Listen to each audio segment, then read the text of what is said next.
اعوذ باللہ من الشیطان الرجیم بسم اللہ الرحمن الرحیم۔ آج سے ہم سورۃ البقرہ کا رکوع نمبر 14 سٹارٹ کریں گے۔ اس رکوع کے اندر 9 آیات ہیں۔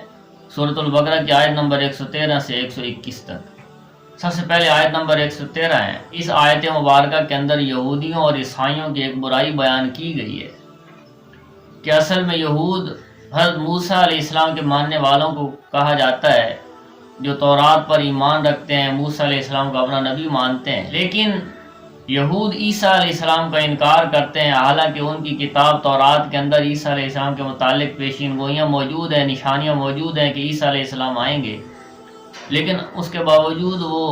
عیسیٰ علیہ السلام کا انکار کرتے ہیں، ان پر ایمان نہیں رکھتے۔ اسی طرح عیسائی حضرت عیسیٰ علیہ السلام کو اپنا نبی مانتے ہیں اور انجیل پر ایمان رکھتے ہیں، اور انجیل کے اندر موسیٰ علیہ السلام سے متعلق نشانیاں موجود ہیں، موسیٰ علیہ السلام کے معجزات کا ذکر ہے، ان کے واقعات کا ذکر ہے، لیکن اس کے باوجود عیسائی موسیٰ علیہ السلام کا انکار کرتے ہیں، موسیٰ علیہ السلام پر ایمان نہیں لاتے۔ تو یہ کس وجہ سے موسیٰ علیہ السلام پر ایمان نہیں لاتے اور یہودی کس وجہ سے عیسیٰ علیہ السلام کا انکار کرتے ہیں؟ تو اس برائی کو اللہ تعالیٰ نے ان آیات مبارکہ کے اندر بیان کیا ہے کہ یہ حقیقت میں ایک دوسرے کی تکذیب کرتے ہیں، ایک دوسرے کو جھٹلاتے ہیں اور خود اپنے آپ کو دین کا مالک سمجھتے ہیں کہ ہم ہی دین کے مالک ہیں اور ہم ہی کامیابی کے راستے پر ہیں اور باقی سب ناکامی کے راستے پہ چل رہے ہیں۔ تو اب اس آیت مبارکہ کا لفظی ترجمہ دیکھیں، آیت نمبر 113۔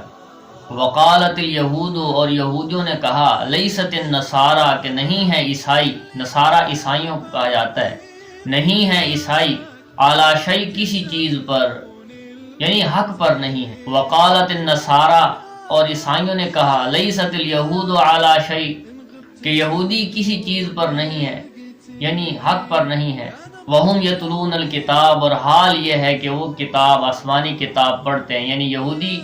تورات پڑھتے ہیں اور عیسائی انجیل پڑھتے ہیں۔ وہم یتلون الکتاب، اور حال یہ ہے کہ وہ آسمانی کتاب، اللہ کی کتاب پڑھتے ہیں۔ کذالک قال الذین لا یعلمون مثل قولہم، اسی طرح کہا ان لوگوں نے جو نہیں جانتے اس طرح کی بات۔ فاللہ یحکم بینہم، پس اللہ تعالیٰ ان کے درمیان فیصلہ کرنے والا ہے۔ یوم القیامت، قیامت کے دن، یعنی آپس میں یہ جو اختلاف کر رہے ہیں اس کا فیصلہ اللہ تعالیٰ قیامت کے دن کر دے گا کہ حق پر کون ہے۔ فیما کانوا فیہ یختلفون، اس چیز میں جس کے اندر وہ اختلاف کرتے ہیں، فیما، اس چیز میں، کانوا، تھے وہ، فیہ یختلفون، جس میں اختلاف کرتے، تو اس کے بارے میں اللہ تعالیٰ قیامت کے دن فیصلہ سنا دیں گے۔ تو اللہ تعالیٰ اس آیت مبارکہ کے اندر فرما رہے ہیں کہ یہ جو آپس میں اختلاف کر رہے ہیں، دنیا کے اندر ان کا تصفیہ، ان کا آپس کے اندر ایک بات پر متفق ہونا ممکن نہیں ہے، کیونکہ یہ دونوں ہی ایک دوسرے کی تکذیب کرتے ہیں، ایک دوسرے کو جھٹلاتے ہیں، تو اس کا فیصلہ قیامت کے دن اللہ تعالیٰ کر دیں گے۔ اس کے بعد آیت نمبر 114 ہے، ومن اظلم، اور اس سے بڑا ظالم اور کون ہو سکتا ہے، ممن، اس شخص سے، منع مساجد اللہ، جو اللہ کے گھر میں آنے سے روکے، ان یذکر فیہا اسمہ، کہ اس میں اس کا، یعنی اللہ کا ذکر کیا جائے۔ اس آیت مبارکہ کے سیاق و سباق یہ ہے کہ ہر زمانے میں، چاہے مشرکین ہوں، چاہے عیسائی ہوں یا چاہے یہودی ہوں، انہوں نے عبادت گاہوں کے تقدس کو پامال کیا۔ عیسائیوں کا یہ حال تھا کہ وہ یہودیوں کی مخالفت کرتے تھے اور اس مخالفت میں یہاں تک بڑھے کہ انہوں نے بیت المقدس پر حملہ کیا اور اس کو ویران کر دیا۔ اور اسی طرح مشرکین مکہ نے مسلمانوں کی مخالفت کرتے ہوئے مسلمانوں کو اتنا پریشان کیا کہ مسلمان اللہ کا گھر بیت اللہ کو چھوڑ کے، مکہ کو چھوڑ کے مدینہ کی طرف ہجرت کرنے پر مجبور ہو گئے۔ اور اسی طرح صلح حدیبیہ کے موقع پہ مسلمان مدینہ منورہ سے عمرہ کرنے کے ارادے سے مکہ مکرمہ کی طرف چلے تھے، تو مشرکین مکہ نے حدیبیہ کے مقام پہ مسلمانوں کو روک لیا اور عمرہ کرنے کی اجازت نہ دی۔ تو اللہ تعالیٰ فرما رہے ہیں کہ اس سے بڑا ظالم اور کون ہو سکتا ہے جو لوگوں کو اللہ کی عبادت کرنے سے روکے، اللہ کے گھروں کو آباد کرنے سے روکے اور اللہ کے گھروں کو ویران کرے۔ حالانکہ اللہ کے گھروں کو آباد کرنا چاہیے تاکہ لوگ اللہ کی یاد سے اپنے دلوں کو اطمینان بخشیں۔ مساجد اللہ کا گھر ہے اور اللہ جل شانہ کی ملکیت ہے، اور کسی کو یہ حق حاصل نہیں ہے کہ کسی انسان کو اللہ کے گھر میں آنے سے روکے۔ اور مسجد کی آباد کرنے والوں کو اللہ تعالیٰ نے انعامات کی خوشخبریاں سنائی ہیں۔ حدیث مبارکہ میں آتا ہے، نبی کریم صلی اللہ علیہ وسلم ارشاد فرماتے ہیں کہ من بنا للہ مسجدا، جو آدمی اللہ کی رضا کے لیے مسجد بنوائے، اللہ کے گھر کو آباد کرے، بن اللہ لہ بیتن فی الجنہ، اللہ تعالیٰ اس کے لیے جنت میں گھر کا وعدہ فرماتے ہیں۔ اللہ مبارکہ میں آتا ہے کہ جس شخص کو مسجد کا عادی دیکھو کہ مسجد میں اس کا آنا جانا ہے، مسجد میں ہر وقت عبادت کے لیے آتا جاتا ہے، تو اس کے ایماندار ہونے کی گواہی دو۔ اسی طرح حدیث مبارکہ میں آتا ہے کہ مسجدوں کو آباد کرنے والے یہ مسجدوں کے کھونٹے ہیں، جب یہ بیمار ہو جاتے ہیں تو فرشتے ان کی عادت کو جاتے ہیں، جب وہ کسی کام میں مصروف ہو جاتے ہیں تو فرشتے ان کی مدد کرتے ہیں۔ مسجدوں کو آباد کرنا اللہ کی مدد کو حاصل کرنا ہے، تو کسی کو بھی یہ اجازت نہیں ہے کہ اللہ کے گھروں کو برباد کریں، اللہ کے گھروں کو ویران کریں۔ تو اس آیت مبارکہ سے یہ مسئلہ بھی ثابت ہوتا ہے کہ مساجد کے اندر کفار کو بھی آنے سے نہ روکا جائے، غیر مسلموں کو بھی مسجد کے اندر آنے سے نہ روکا جائے۔ اس بارے میں کچھ واقعات بھی ہیں۔ سن 9 ہجری میں نبی کریم صلی اللہ علیہ وسلم کی بارگاہ میں نجران کے عیسائیوں کا ایک وفد آیا۔ آپ علیہ السلام نے ان عیسائیوں کو مسجد نبوی کے اندر ٹھہرایا، کئی دن تک وہ مسجد نبوی میں رہے، اور آپ علیہ السلام نے ان کو اپنے طریقے کے مطابق عبادت کرنے کی اجازت دی کہ وہ اپنے طریقے پر عبادت کریں۔ تو مساجد کے اندر آنے سے کسی کو نہ روکا جائے۔ اب اس آیت مبارکہ کا لفظی ترجمہ دیکھیں، آیت نمبر 114، ومن اور کون، اظلم زیادہ ظالم ہے، ممن اس شخص سے، منع جو روکتا ہے، مساجد اللہ اللہ کے گھروں سے، ان یذکر فیہ اسمہ کہ ذکر کیا جائے اس میں اسمہ اس کے نام کا، یعنی اللہ کا، سعی فی خرابہ اور وہ کوشش کرتا ہے اس کو ویران کرنے کی، خرابہ ویران، اس کو ویران کرنے کی، اولئک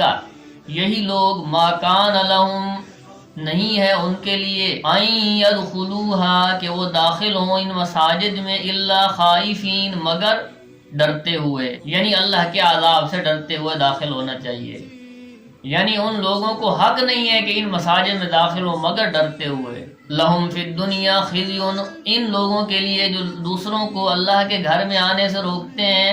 خزی رسوائی ہے۔ لہم فی الدنیا خزی، ان کے لیے دنیا میں رسوائی ہے، ولہم فی الآخرۃ عذاب عظیم، اور ان کے لیے آخرت میں بہت بڑا عذاب ہے۔ اس کے بعد آیت نمبر 115 ہے۔ اس آیت مبارکہ کے اندر اللہ تعالیٰ نے تحویل قبلہ کے حکم کی طرف اشارہ کیا ہے۔ تحویل قبلہ کہتے ہیں قبلہ کا پھر جانا، قبلے کا تبدیل ہو جانا ہے۔ نبی کریم صلی اللہ علیہ وسلم مکہ سے ہجرت کر کے جب مدینہ منورہ تشریف لائے تو 17 مہینے تک آپ علیہ السلام بیت المقدس کی طرف منہ کر کے نماز پڑھتے رہے۔ اس کے بعد آپ علیہ السلام کو اللہ تعالیٰ نے بیت اللہ کی طرف یعنی خانہ کعبہ کی طرف منہ کر کے نماز پڑھنے کا حکم کر دیا، تو اس کو تحویل قبلہ کہا جاتا ہے، قبلے کا پھر جانا۔ بیت المقدس بھی اللہ کے حکم سے قائم ہوا، سلیمان علیہ السلام نے بیت المقدس کی تعمیر کی، اور بیت اللہ بھی اللہ کے حکم سے قائم ہوا، ابراہیم علیہ السلام نے بیت اللہ کو تعمیر کیا۔ لیکن اللہ تعالیٰ نے شریعت محمدی کے لیے ابراہیم علیہ السلام سے جس کی بنیاد رکھوائی گئی، لیکن اللہ تعالیٰ نے شریعت محمدیہ کے لیے جس کی بنیاد ابراہیم علیہ السلام کے ذریعے سے رکھوائی گئی، بیت اللہ کا قبلہ ہونا طے کر دیا تھا۔ اور خود نبی کریم صلی اللہ علیہ وسلم چونکہ مکہ کے رہنے والے، آپ علیہ السلام کا وطن بھی مکہ تھا، اور آپ علیہ السلام بیت اللہ سے بہت محبت کرتے تھے۔ آپ علیہ السلام کی یہی خواہش تھی کہ اللہ تعالیٰ بیت اللہ کو ہی ہمارا قبلہ مقرر کر دیں، کیونکہ یہودیوں کا قبلہ بیت المقدس تھا۔ وہ بھی یہی چاہتے تھے کہ مسلمان بیت المقدس کی طرف منہ کر کے نماز پڑھیں، لیکن ان کی تو یہ خواہش تھی کہ مسلمان دین اسلام کو چھوڑ کے یہودیت کو اختیار کر لیں۔ اور خود نبی کریم صلی اللہ علیہ وسلم بیت المقدس کی طرف منہ کر کے نماز اس لیے پڑھتے رہے تاکہ ان یہود کو اسلام کے قریب کیا جائے، وہ اسلام کی تعلیمات سے متاثر ہو کر اسلام قبول کر لیں۔ لیکن جب ان یہود کی ضد انتہا سے بڑھ گئی، ان کا حسد بڑھ گیا، اور انہوں نے اسلام کو قبول کرنے سے انکار کر دیا اور اسلام کی مخالفت کرتے رہے، مسلمانوں کی مخالفت کرتے رہے، تو اب اللہ تعالیٰ نے نبی کریم صلی اللہ علیہ وسلم کی خواہش کے مطابق بیت اللہ کو قبلہ مقرر کر دیا۔ تو اب یہود نے اعتراض کیا کہ یہ کیسا دین ہے، یہ کیسا مذہب ہے کہ ان کو اپنے قبلے کا ہی پتہ نہیں ہے، کبھی خانہ کعبہ کی طرف منہ کر کے نماز پڑھتے ہیں تو کبھی بیت المقدس کو اپنا قبلہ بنا لیتے ہیں، اور پھر اس سے پھر جاتے ہیں اور دوبارہ بیت اللہ کو اپنا قبلہ بنا لیتے ہیں، خانہ کعبہ کو اپنا قبلہ بنا لیتے ہیں۔ تو اللہ تعالیٰ فرما رہے ہیں کہ اگر بیت اللہ کی طرف منہ کر کے نماز پڑھ جائے تو وہ بھی اللہ کا حکم ہے، بیت المقدس کی طرف منہ کر کے نماز پڑھ جائے تو وہ بھی اللہ کا حکم ہے۔ تو مقصود اللہ کے حکم کو پورا کرنا ہے، کسی ایک رخ کی طرف منہ کر کے نماز پڑھنا مقصود نہیں ہے، کسی ایک سمت کی طرف منہ کر کے عبادت کرنا مقصود نہیں ہے، مقصود اللہ کی رضا ہے۔ تو جس طرف بھی تم منہ کرو گے اللہ کی رضا کے لیے تمہاری عبادت قبول ہے۔ تو ہر طرف اللہ ہے، اللہ ہر جگہ موجود ہے، ہر چیز دیکھ رہا ہے، ہر بات کو سن رہا ہے، تمہارے ہر عمل سے باخبر ہے۔ اس آیت مبارکہ کے اندر اس حکم کی طرف اشارہ ہے جو اگلے رکوع کے اندر بیان کیا جائے گا۔ دوسرے سپارے کے شروع سے تحویل قبلہ کے احکامات بیان ہو رہے ہیں۔ جس آیت مبارکہ کے اندر اللہ تعالیٰ نے تحویل قبلے کا حکم کیا ہے وہ سورۃ البقرہ کے رکوع نمبر 15 کے اندر ہے۔ تو اب اس آیت مبارکہ یعنی سورۃ البقرہ کی آیت نمبر 115 کا لفظی ترجمہ دیکھیں۔ وَلِلَّهِ الْمَشْرِقُ وَالْمَغْرِبُ، اور اللہ ہی کے لیے ہے مشرق اور مغرب، یعنی مشرق کی سمتیں اور مغرب کی سمتیں، مشرقین شمال مشرق اور جنوب مشرق، و مغربین شمال مغرب اور جنوب مغرب، یہ سب اللہ کے ہیں۔ فَأَيْنَمَا، پر جس طرف بھی تولو تم منہ کرو، فَثَمَّ وَجْهُ اللَّهِ، تو پر اس طرف اللہ ہے۔ إِنَّ اللَّهَ وَاسِعٌ عَلِيمٌ، بے شک اللہ تعالیٰ وسعت والا اور علم والا ہے۔ اللہ تعالیٰ کی وسعتوں کی کوئی حد نہیں، اللہ کی علم کی کوئی انتہا نہیں، اللہ تعالیٰ عالم الغیب، ہر چیز سے باخبر ہے۔ اس کے بعد اگلی آیت مبارکہ آیت نمبر 116 ہے، وَقَالُوا اتَّخَذَ اللَّهُ وَلَدًا سُبْحَانَهُ۔ اس آیت مبارکہ کا سیاق و سباق یہ ہے کہ یہود و نصارہ اور مشرکین کسی نہ کسی شکل میں اللہ تعالیٰ کے لیے اولاد تسلیم کرتے تھے، اللہ کے لیے اولاد ہونے کا یقین رکھتے تھے۔ مشرکین فرشتوں کو اللہ کی بیٹیاں کہتے تھے، یہودی حضرت عزیر علیہ السلام کو اللہ کا بیٹا کہتے تھے، اور عیسائی حضرت عیسیٰ علیہ السلام کو اللہ کا بیٹا کہتے تھے۔ اللہ تعالیٰ نے ان تینوں کی نفی فرمائی اور یہ ارشاد فرمایا کہ زمین و آسمان اور ان کے درمیان کی ساری چیزیں اللہ ہی کی بادشاہت میں، اللہ ہی کی ملکیت میں ہیں، اور اسی کے سامنے عاجز ہیں، اسی کے سامنے بندگی کرتی ہیں۔ تو یہ کیسے ہو سکتا ہے کہ ان مخلوقات میں سے کوئی چیز، چاہے انسان ہی کیوں نہ ہو، اس کا کوئی اللہ کے ساتھ نسبی تعلق ہو؟ تو اللہ تعالیٰ اولاد سے پاک ہے، نہ اس کے ماں باپ ہے، نہ اس کی اولاد ہے، وہ اکیلا ہے، تنہا ہے، یکتا ہے، وہ ان تعلقات سے پاک ہے، کیونکہ ان تعلقات کی ضرورت اسے ہوتی ہے جو محتاج ہو، جس کی ضروریات ہوں۔ اللہ تعالیٰ مالک ہے اور کسی کا محتاج نہیں، اس لیے اسے ان تعلقات کی بھی ضرورت نہیں۔ وہ اکیلا اور وحدہ لا شریک ہے، اس کی مخلوق میں سے کوئی اس کی اولاد نہیں، کوئی اس کا باپ نہیں، کوئی اس کی ماں نہیں، کوئی اس کی بیوی نہیں۔ اس بات کو اللہ تعالیٰ نے قرآن کریم میں اور مقامات پر بھی بیان فرمایا ہے۔ سورۃ التوبہ کے اندر اللہ جل شانہ ارشاد فرما رہے ہیں، وقالت الیہود، اور یہودیوں نے کہا، عزیر ابن اللہ، کہ عزیر اللہ کے بیٹے ہیں۔ وقالت النصارى، اور عیسائیوں نے کہا، المسیح ابن اللہ، کہ عیسیٰ علیہ السلام اللہ کے بیٹے ہیں۔ تو اللہ تعالیٰ نے ان کو جواب دیا، ذالک قولہم بافواہہم، یہ تو صرف ان کے منہ کی باتیں، یضاہئون قول الذین کفروا، اس میں کوئی حقیقت نہیں، ان کی یہ بات ان سے پہلے کافروں کی بات کی طرح ہے۔ قبل، یعنی جو ان سے پہلے تھے، من قبل، یعنی جو اس سے پہلے تھے، قاتلہم اللہ، اللہ تعالیٰ انہیں برباد کرے، انا یؤفکون، وہ کہاں بھٹکے پھرتے ہیں، وہ یہ سب غلط باتیں کرتے ہیں۔ اس سے اگلی آیت مبارکہ کے اندر اللہ تعالیٰ نے اپنی قدرت کی ایک نشانی بیان کی ہے کہ اللہ تعالیٰ نے ہر چیز کو بغیر کسی نمونے کے، بغیر کسی میٹیریل کے پیدا کیا۔ دنیا کے لوگوں کا، دنیا کے سائنسدانوں کا، دنیا کے انجینئروں کا یہ قانون اور قاعدہ ہے کہ پہلے وہ نمونہ بناتے ہیں، ماڈل بناتے ہیں، اور پھر جو چیز بنانی ہوتی ہے اس کے لیے میٹیریل کو اکٹھا کرتے ہیں، اس کے بعد جا کے کوئی چیز وجود کے اندر آتی ہے۔ لیکن اللہ بدیع ہے، بدیع اس کو کہتے ہیں کہ جو بغیر کسی نمونہ کے اور بغیر میٹیریل کی چیز کو وجود دے۔ تو اللہ جل شانہ بدیع السماوات ہیں، اللہ تعالیٰ ساری کائنات کو ابتدا سے پیدا کرنے والے ہیں، اور جب وہ کسی کام کا ارادہ کرتا ہے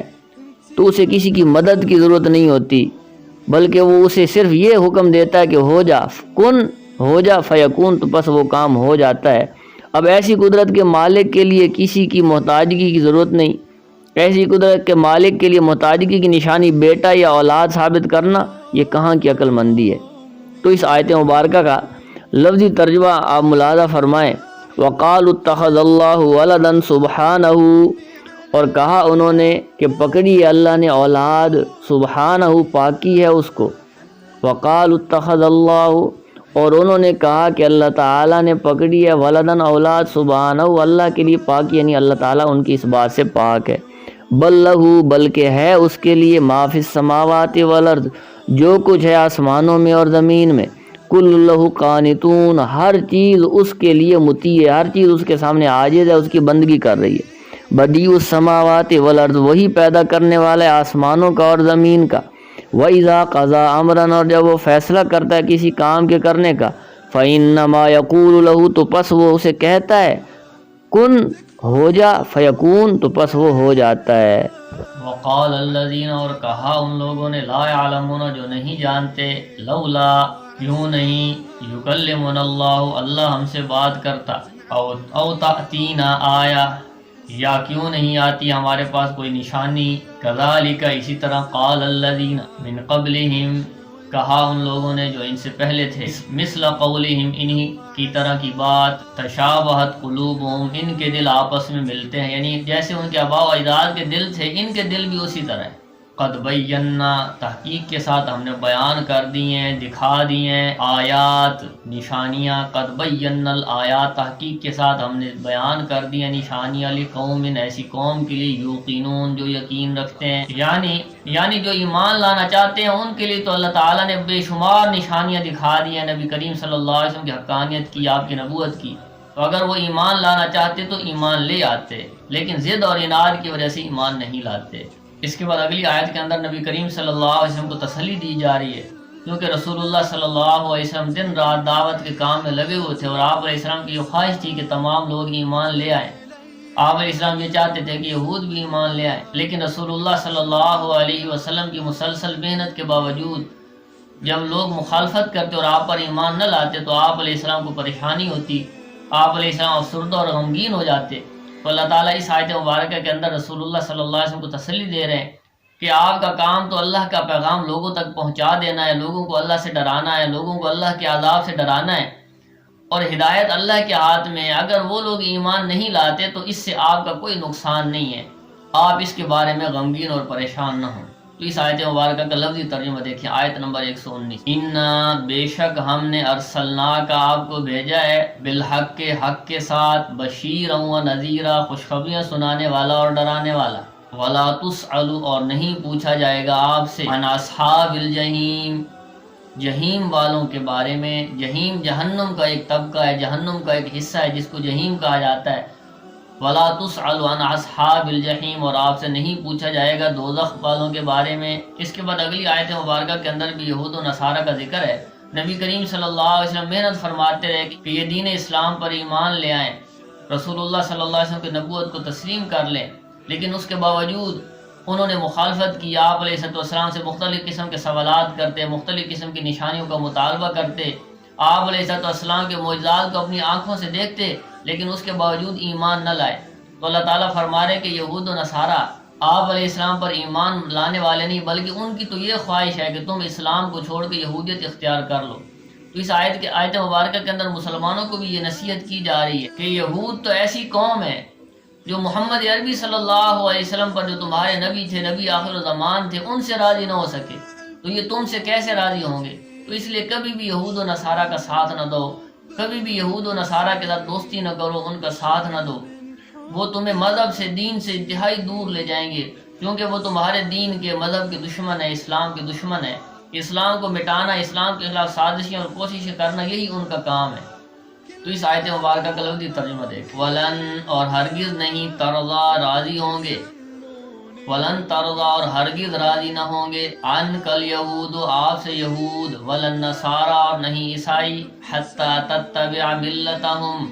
جب تک کہ آپ ان کے دین کو اختیار نہ کر لیں، آپ ان کے دین کی پیروی نہ کر لیں۔ قل، اے نبی صلی اللہ علیہ وسلم آپ فرما دیجئے، ان ھدی اللہ ھو الھدی، تحقیق ہدایت تو اللہ ہی کی ہدایت ہے۔ وَلَئِنِ اتَّبَعْتَ أَهْوَاءَهُمْ، اے نبی صلی اللہ علیہ وسلم اگر آپ ان کی خواہشات کی پیروی کریں گے، بَعْدَ الَّذِي جَاءَكَ مِنَ الْعِلْمِ، اللہ کی طرف سے وحی آ جانے کے بعد، مَا لَكَ مِنَ اللَّهِ مِنْ وَلِيٍّ وَلَا نَصِيرٍ، تو نہ ہوگا تمہارے لیے اللہ کی طرف سے کوئی دوست اور نہیں کوئی مددگار۔ رسول اللہ صلی اللہ علیہ وسلم کو اللہ تعالیٰ فرما رہے ہیں، نبی آخر الزمان کو، وجہ کائنات کو اللہ تعالیٰ فرما رہے ہیں کہ اے نبی صلی اللہ علیہ وسلم اگر آپ ان یہود و نصارہ کے طریقوں پر چلیں گے، اگر آپ ان کی پیروی کریں گے تو آپ کی بھی مدد نہیں کی جائے گی، آپ کا بھی ساتھ نہیں دیا جائے گا۔ تو اللہ اس کا دوست ہے جو اللہ کی مرضی پر چلتا ہے، جو اللہ کے احکامات پر چلتا ہے، جو اللہ کے بتائے ہوئے دین پر چلتا ہے۔ تو اس آیت مبارکہ کے اندر امت محمدیہ کو اس بات کی نصیحت کی جا رہی ہے کہ کبھی یہود و نصارہ کے طریقوں پر نہ چلیں، بلکہ رسول اللہ صلی اللہ علیہ وسلم کی شریعت کو اپنائیں، آپ کے طریقوں کو اپنائیں، تو اللہ تعالیٰ دونوں جہانوں کے اندر آپ کا مددگار ہوگا، آپ کو کامیابیاں عطا کرے گا۔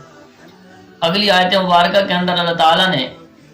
یہود کے ان علماء کا ذکر کیا ہے جو اسلام لے آئے، کیونکہ وہ رسول اللہ صلی اللہ علیہ وسلم کی نشانیوں کو تورات کے اندر پڑھ چکے تھے،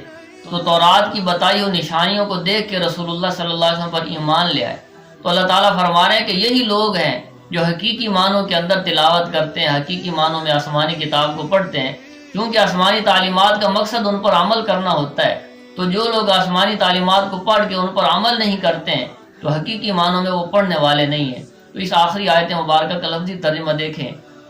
تو 121 نمبر آیت مبارکہ پہلے سپارے کی آخری آیت ہے، اور بنی اسرائیل کا تذکرہ سورۃ البقرہ کی شروع سے جو چلا آ رہا ہے اس سلسلے کی یہ آخری آیت ہے۔ الذین، اور وہ لوگ آتیناہم الکتاب، کہ ہم نے دی ہے ان کو کتاب، یتلونہ، وہ اس کی تلاوت کرتے ہیں، حق کا تلاوتی، جیسے کہ اس کی تلاوت کرنے کا حق ہے۔ اولئک، یہی لوگ، یؤمنون بہ، اس پر ایمان رکھتے ہیں، ومن یکفر بہ، اور جو لوگ اس کا انکار کرتے ہیں، اولئک هم الخاسرون، تو یہی لوگ خسارے والے ہیں۔ جو لوگ اللہ اور اس کے رسول کے احکامات کو مانتے ہیں، قرآن پڑھتے ہیں اور اس پر عمل کرتے ہیں، دونوں جہانوں کے اندر اللہ تعالیٰ ان کو کامیابیاں عطا کریں گے، عزتیں عطا کریں گے۔ اور جو لوگ قرآن نہیں پڑھتے اور جو لوگ آسمانی تعلیمات کی مخالفت کرتے ہیں، دین اسلام کی مخالفت کرتے ہیں، تو یہ دونوں جہانوں کے اندر ناکام ہونے والے ہیں، خسارہ پانے والے ہیں۔ تو آج کا ہمارا لیکچر یہی تھا۔ اس میں سے جو بات آپ لوگوں کو سمجھ میں نہ آئی ہو تو بذریعہ میسج پوچھ سکتے ہیں۔ يلا عساها في الجنان تنعم بخيرات حسان وتبدل أيام